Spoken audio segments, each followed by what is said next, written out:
Standup from me, your host, Stacey. It's the holiday season officially. Who is excited for the holidays? This half of the room is like, no, get me out of here. And I am here with this half of the room.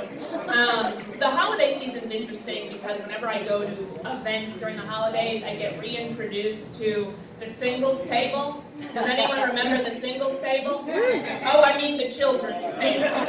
But here's the thing about the children's table that they don't tell you when you're a child. That's where they put all the single people. And that extends even to when you're an adult, too. So all of my friends who now have kids, they've set out the singles table where all the children are. And they're like, oh, Stacey, you can sit with the children because I'm single.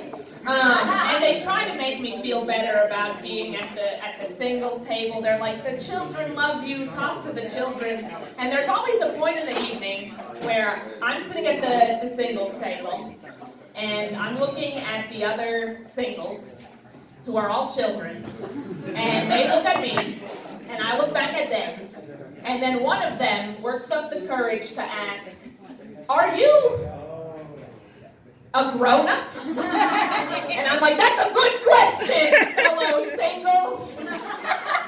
Sometimes I don't even know. And then they ask me clarifying questions. They're like, well, do you live in a house? And I'm like, no, I don't live in a house.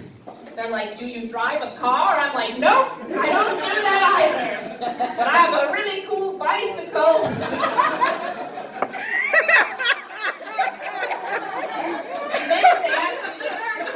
Which is, are you married? And I'm like, you're not my mom. I don't know explanation to any of you people. And I'm doing fine, thank you very much. But it's okay, everyone, it's okay. I realize from these interactions I'm not really good at talking to people in general, but especially children.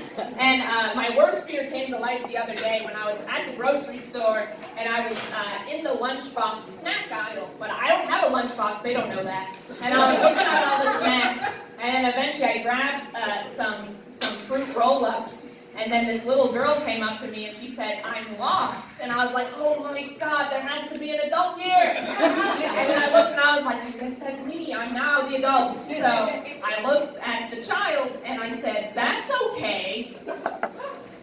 That was the good part of the conversation. It all goes downhill from there. Because I say, that's okay.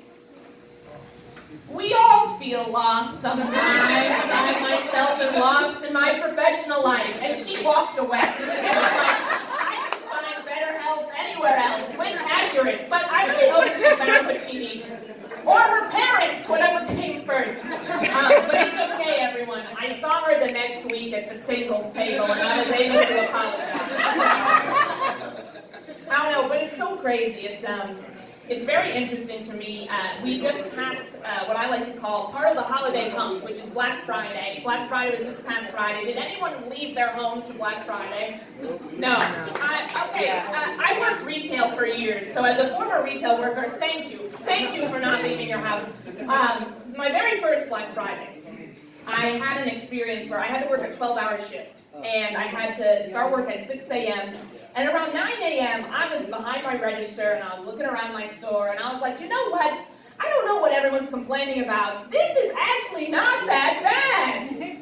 Well, about 12 minutes after I thought that, this woman was walking down the escalator carrying a Black & Decker waffle iron. And then another woman approached her and said, hey, is that a Black & Decker waffle iron? And the original woman said, yes, it is. And the second woman just wound up, punched her right in the mouth, and started grabbing up the waffle iron. And then to the original woman's credit, she held on to that waffle iron like it was her firstborn child. And she was like, this is my waffle iron!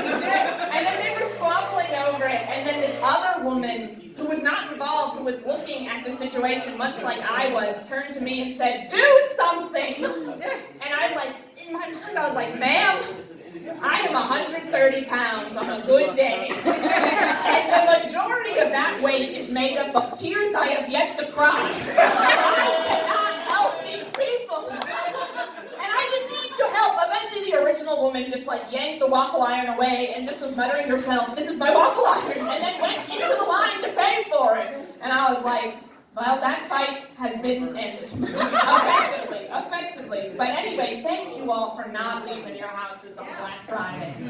I know the holidays are interesting because the holidays can reintroduce you to toxic people that you thought you left behind.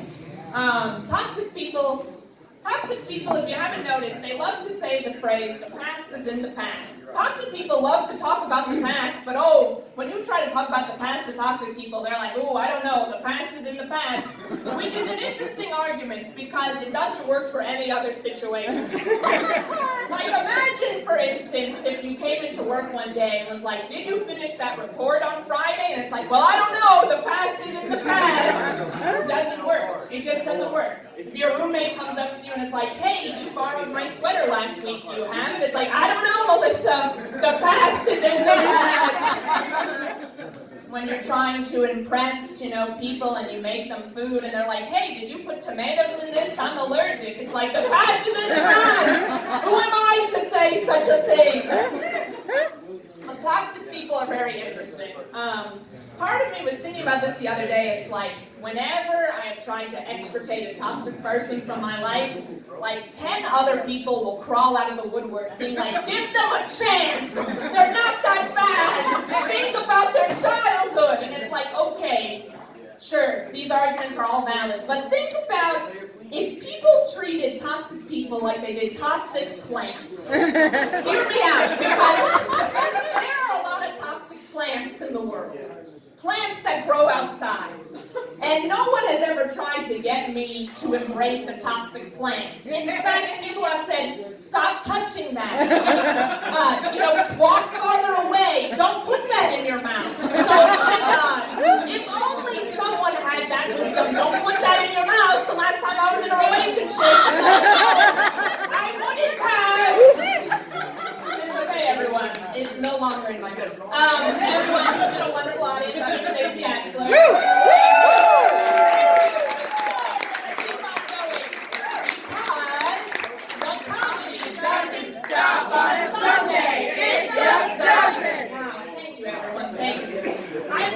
Right now, because I am about to introduce not just one of my favorite stand-up comedians ever, everyone, and I mean this. I am also able to introduce one of my very good friends who has recently left the DC area to pursue comedy in Chicago. And guess what? One of the benefits of the holidays is that she's back. And we are for one night and one night only. So please join me in welcoming to the microphone the very funny Elizabeth Fulton, everyone.